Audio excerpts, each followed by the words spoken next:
Hola, buenas. Bienvenidos sean todos a este nuevo video de lag. Ahora, como podemos ver, ya lag tiene una nueva actualización.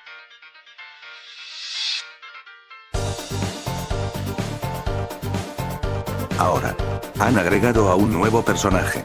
Y yo tengo su skin.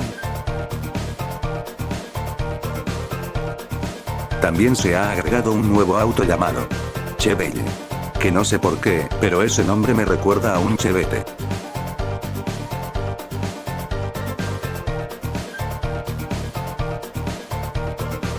Además de que también les quería preguntar si ustedes quieren seguir viendo la serie de lag.